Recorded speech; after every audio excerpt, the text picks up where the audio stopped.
Hello, America. It's Ricky Edward Mason from Kentucky. Doing a story of a coal miner. I've done the first part, been airing on YouTube, which was pretty much would be considered hearsay in courts because that wouldn't be permissible. What I've got laid out on the table here would pretty much gonna play what I said in that part of that video to prove that to be true. This is factual. This would stand up in court. So we're gonna begin this. This is second part to the story of a coal miner. Part 2. The end of it is not good because it got something to say about my demise, something I'm not happy about. So when this began, back in let's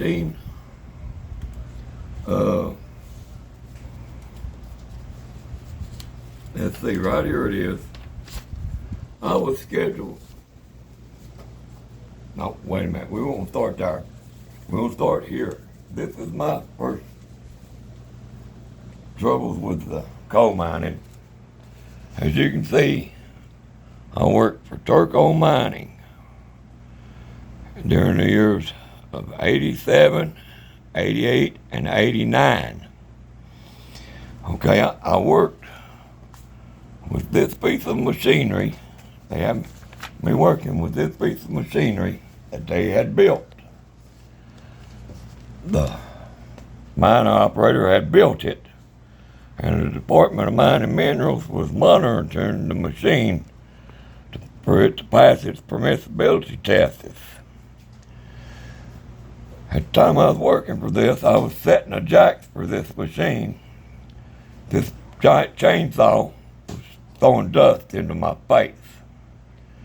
Now, this accumulated so much dust, and no coal miner in our modern day permissible equipment would come close to this. You have to have 19.5% iron going into a mine. This machine, with it in a cutting action, we could not get the machine to qualify over 17%. So after about 2 years, 2 years, 9 months, the dust was overwhelming me. So I went to the NMSA building to report the machine's activities on its dust levels, and that they had laid me off because I refused to set the jacks for it. And they said they would look into it. Apparently they went to the place, took the machine, and eliminated it. This machine did not have a name. It's not a Wilcox, it's not a Lee Norris, or it's not a Joey Miner. Those machines, except for the Wilcox, I don't think it ever passed the permissibility, but the Joey and Lee Norris did. This machine, no name machine, I named it myself. I call it the Man Killer, because that's exactly what it was. This machine right here, during those years, is the reason why this has come about to me. This is dated the 6/18 of 22. This is a lung doctor, my private doctor, been doctoring me for years, sent me to this doctor. Here was his findings. Okay, I've got severe scarring in both lungs. It says the findings, all of it in here. Get you a good picture of that. He said that I had black lung. And he said that I'd been exposed to really bad dust. And it happened in such a short period of time. And he didn't give me very long to live. I think I was supposed to expire on Father's Day last year. Father's Day went by this year with a court hearing on this up in here, and that it fell through. But now this would cover coal mining, which don't involve a lot of this, but this is where my troubles begin. Okay, so we're gonna move on to this one right here. This is where I was in a rock fall for this company right here. Here's a bunch of check stubs where I worked for them. I was worked for Cumberland Valley, 91, 92, Del Rio, 93. Now these were the two mines that were in the same mine. When I hired in for Cumberland Valley, they cut into the Davisburg mine with their miner and had lost it. So they had put me to work on the other side of the section, which they claimed the name to it was Del Rio Mining Company, which I worked it. Now working for Del Rio, I suffered some rock falls, done some serious injuries to me. I ended up with disc surgery in my neck, two disc surgeries in my lower back, the old scoop. So I'm cut all to pieces. It ended my mining career. My coal mining career is gone at this point. So I take them to court. I'm scheduled in court on this right here date. Let's see how we got this going here. This is January 11th, 1995. Okay, judge was Irene Steen, and my lawyer was Honorable Philip G. Taylor. Okay. The lawyers that were against for Del Rio were Lewis and Lewis, which we'll get into them in a second. Okay, on this, I went to the London courthouse in London, Kentucky, and my lawyer had met me and said then that I was in two rock falls because one happened, they took me to the hospital, said I was bruised up bad in my lower back. They put me back to work on light duty. So 3 weeks later, I went back into the hospital, was going to go back into the hospital for a follow-up. But on my way out of the mines, I got hit with another rock fall. Now this one done some real damage to me because it fell right across the top of my shoulders, drove my face into the railroad track for the rail runner that bought the man and supplied in and out of the scenery. I was going to get on the car and come out and go to a doctor. But they ended up taking me to the hospital because it bloodied me up. I was hurt.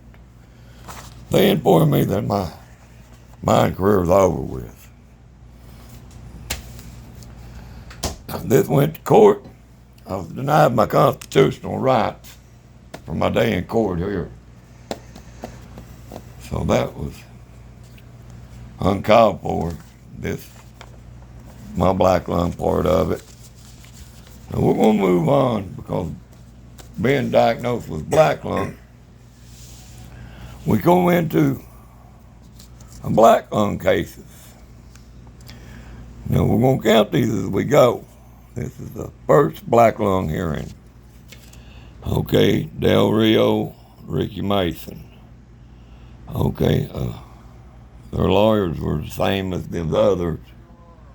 And the rock fall over here that I was denied my day in court. These are the same lawyers. This is Lewis and Lewis, their lawyers. My lawyers was a Joseph Wolf out of Norton, Virginia. And he had me scheduled for, it says, the 22nd of July 2021. Okay, this, for some unknown reason, never come up with a specific answer as to whether the black lung case was valid or not. So that's one case that we went by, dated that date, and the court date for it was the 7th, April 7th, 2022 at 11 p.m. Eastern Time, the following. Address, Laurel County Judicial Center. That was in London. So,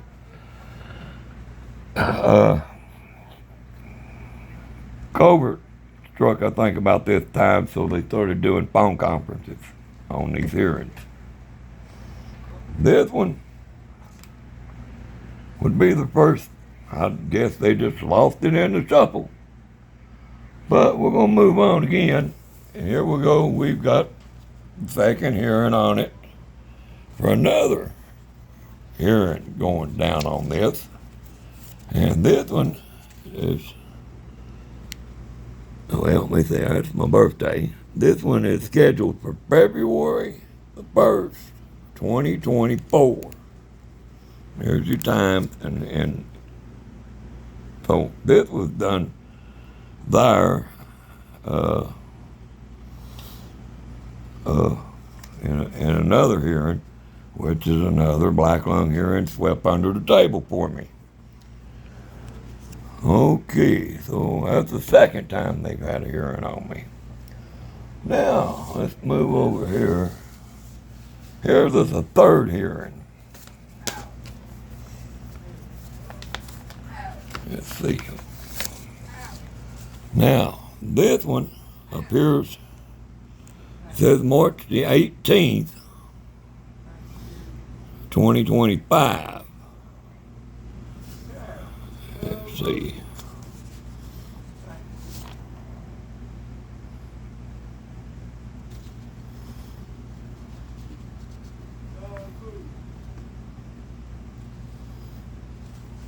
My lawyer right here was pursuing my cases. This don't really look as like a hearing. Here, leaving to be known, the hearing has been scheduled, okay, for June the 16th of 2025. That was about a month and a half ago. What do we got? We've got 3 times hearings supposed to turn the table. Now, we're going to move on to some more here. Let's see, we got a number 4 here. No, that's a 5th one. Here you go. Here's the 4th one. Here's the hearing because this one dated for June the 16th, which that's on this. That was on this one, that date was. Okay, well, that's the 3rd and 4th.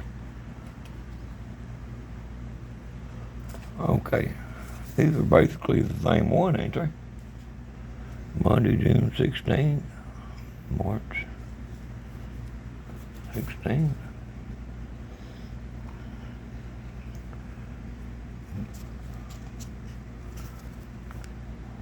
Fourth hearing. Okay, there's so many hearings on me lately that let's just go with what's been written down here. A 4th hearing. So now let's move to this one. Here's a 5th hearing.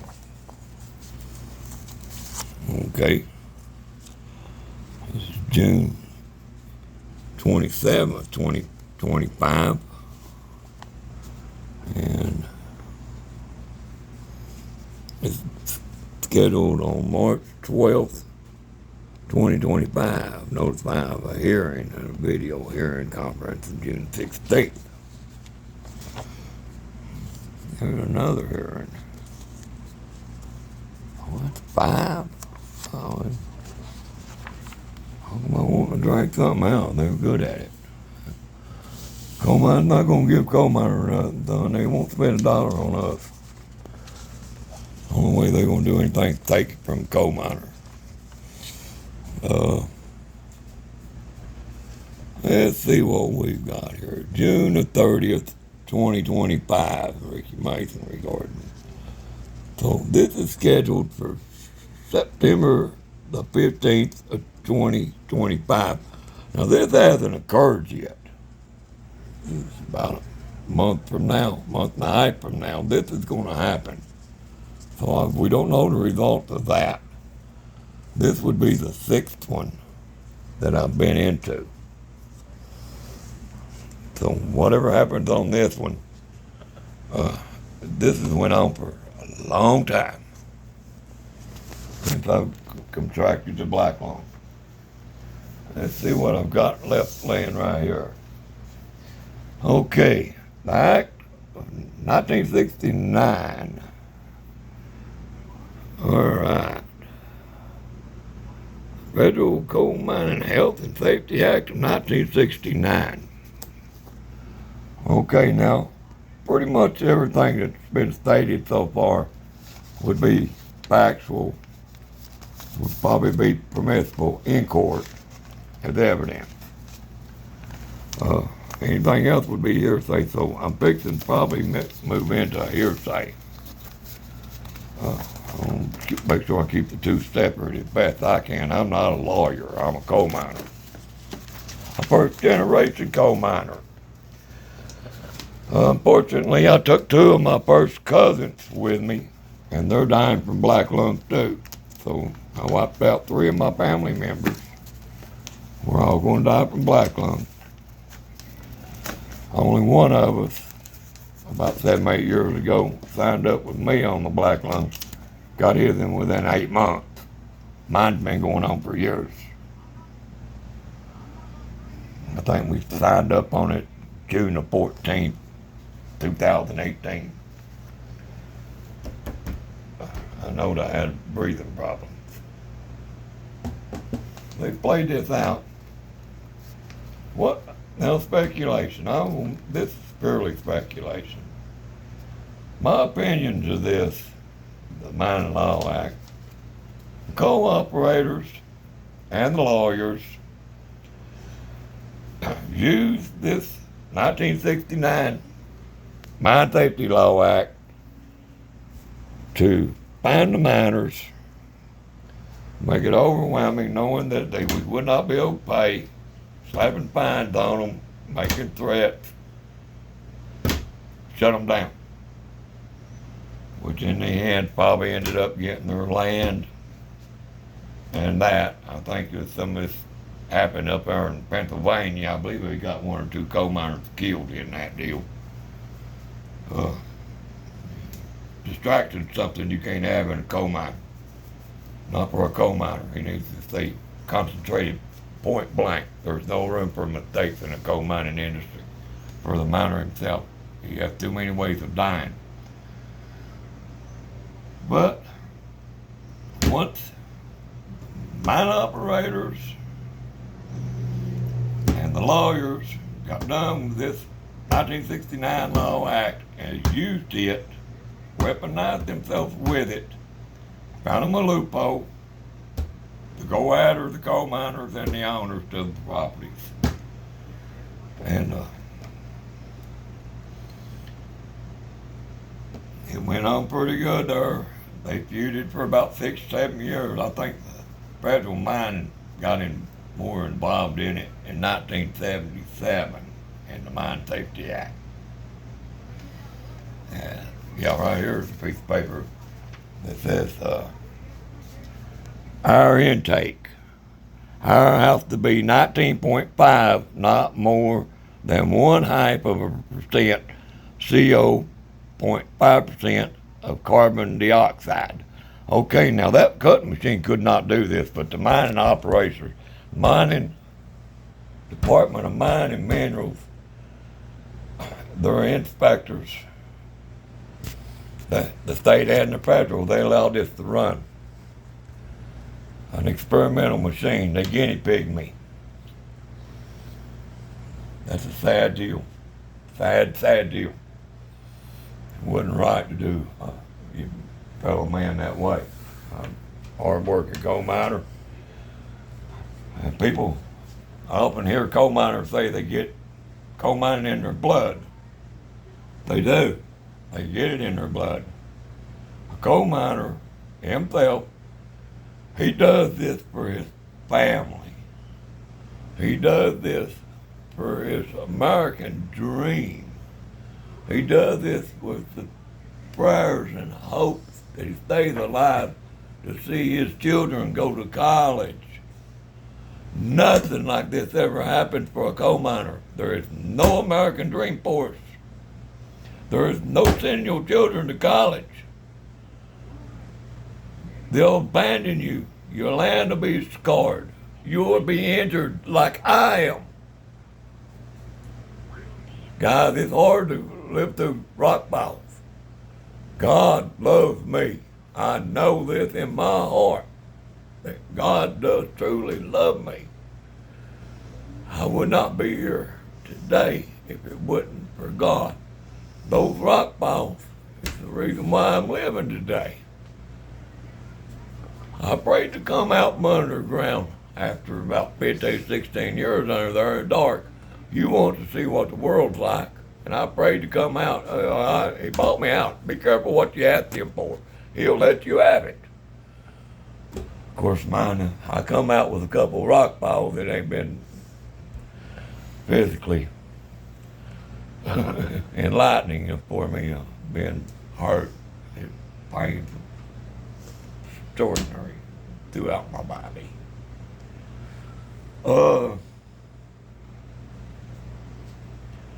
But after this, they weaponized themselves, the lawyers, co-operators. They've got the Department of Mining manuals. The coal miner, you don't have a chance. That's all there is to it. You don't have a chance.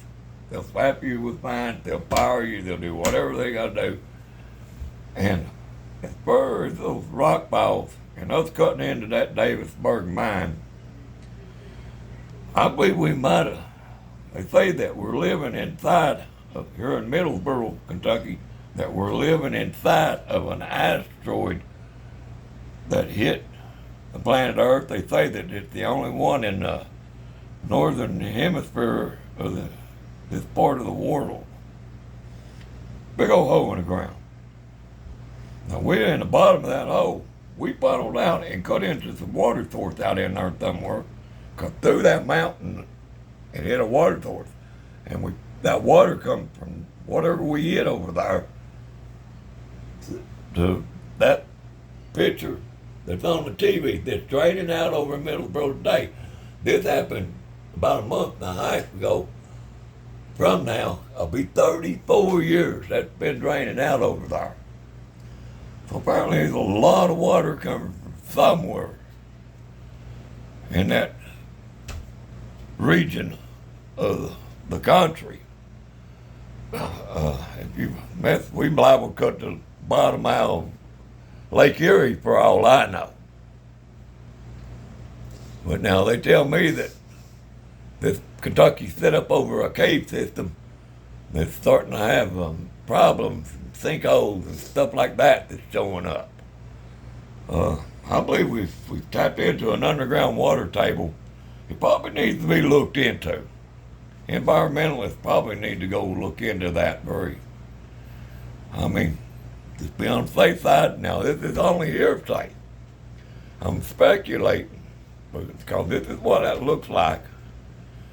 In my experience of being a coal miner, geology and archaeology and history has always been something that I'm amused by.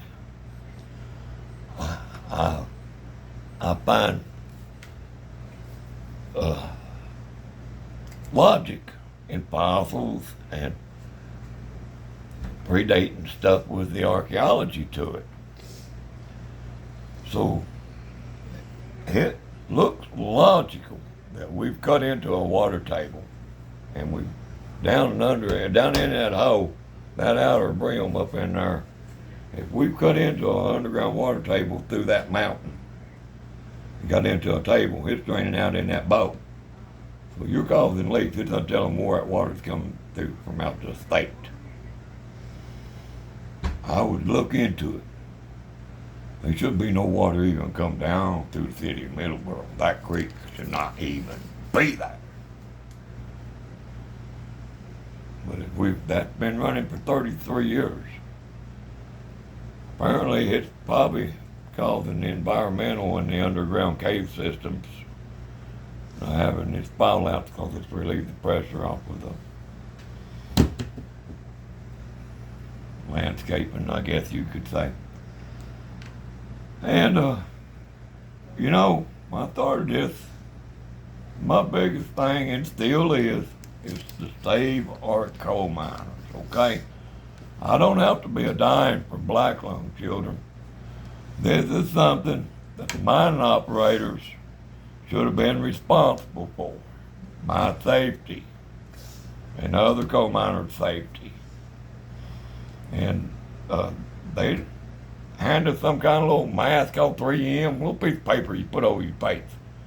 I wouldn't know if it would have been a permissible mask for the mining equipment or mining industry for permissibility.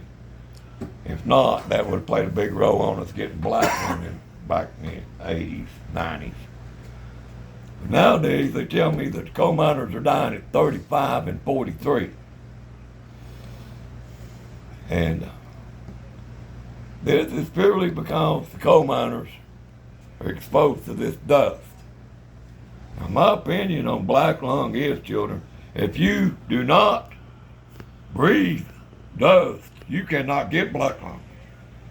For proper water, air, proper masking, and to film it. Light the place up and film it.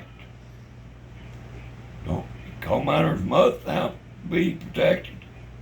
Don't let them breathe the dust. Monitor it all. Keep it in light. Keep it brought out in view. Monitor it. Check it for gases all the time.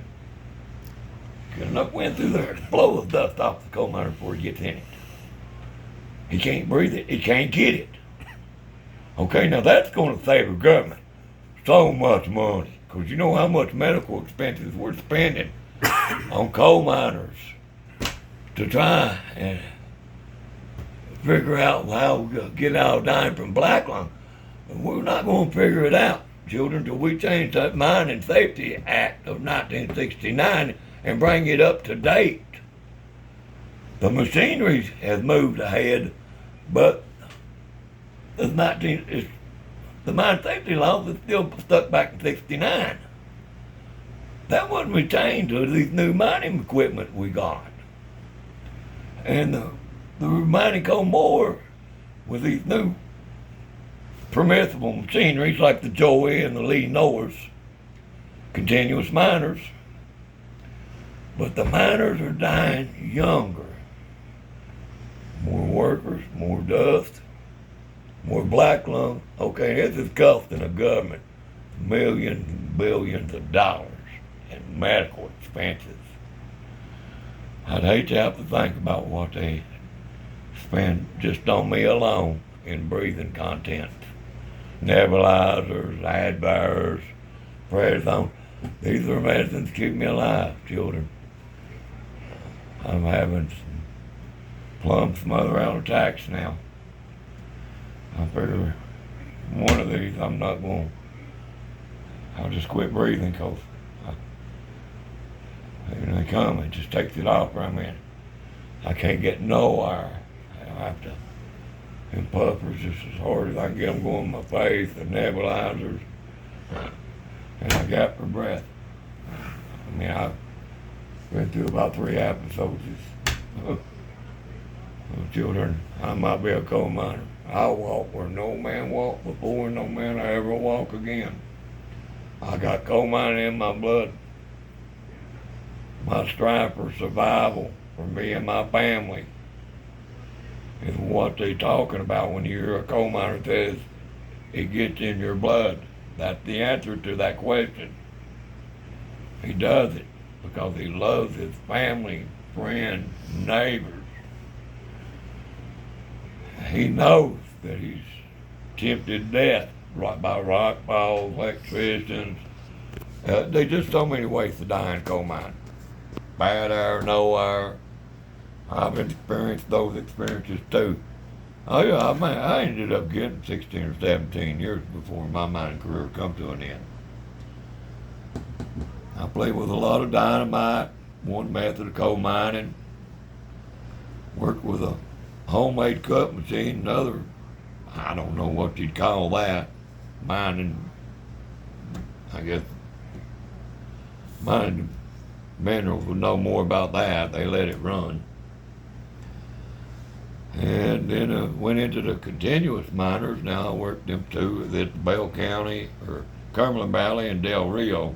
We lost that one over there. They said it went underwater. Well, I would imagine, you know, they said they wouldn't pump water off of that machine. I mean, I don't see them leaving a multi-million-dollar machinery section, new scoops, root boulders, head drives, new miner, and leaving it under there. They not when it was about 3 miles of water in front of it. Seeing how they drove that one to the left, they could have just pumped that water over there, drove that machine out of there, and then drove the other one out. So it's not telling really what would have happened there. I believe that's why they're hoodooing me on everything I've ever touched. And I think I told the end of the story of the life of a coal miner. Now use your own decision on that, just like I started in the beginning of this film. I know that what was done to me was horrifying, beyond any kind of hurt that you could put on him. I believe any coal miner. Month and a half now, I'll be 34 years into this. I've saved all the paperwork on it. I've got boxes and boxes of files. My lawyers got papers on it. Of course, now I know you're not going to get them to play house with us. But they're going to go on letting coal miners die. Unless we can change that Mine Safety Act and get the coal miners out of the dust. Coal miners going to go on dying. Now you use your own judgment, and you talk to whoever you need to talk to, and you stop them from doing that. You rewrite that law. You rewrite it to bring it up to date. We got AI nowadays, this new technology. They can computerize everything. We don't have to die of black lung children, and we're dying by the numbers. There's thousands and thousands of dead coal miners. I'm speaking for every one of them. If they'd been done treated fairly, they more or less would live to be ripe old ages. Now they're dead at 35 and 43. And that pretty much concludes my story of the life of a coal miner. Now that's the beginning of it to the ending. And I'm hoping this is further I can tell, other than I got that hearing on September. In September, about 5th or 6th one on my black lung. I mean, right there, the medical record, that black lung doctor, you know, he just couldn't understand how I could get so much lung damage done to me. They want to blame it on anything. But what they blame things on is completely hearsay. That's not permissible in court. Courts are only interested in facts. That's a fact. I'm dying. I don't want other coal miners. It's a horrible way to die and be done the way I've been done for the last 34 years. I've lived in horror and pain.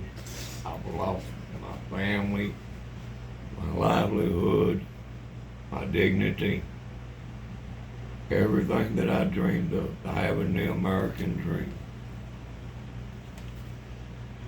Didn't happen. Talk to these other coal miners, they talk about their coal miner husband died, their wives, children, nothing. Nothing. Left in despair with no man, no family guidance, to the world. God loves you, loves me. God bless America. Stay safe. And try to live as long as you can. Because God truly does love you. I hope that next time we talk, we are in the pearly gates on the other side of it.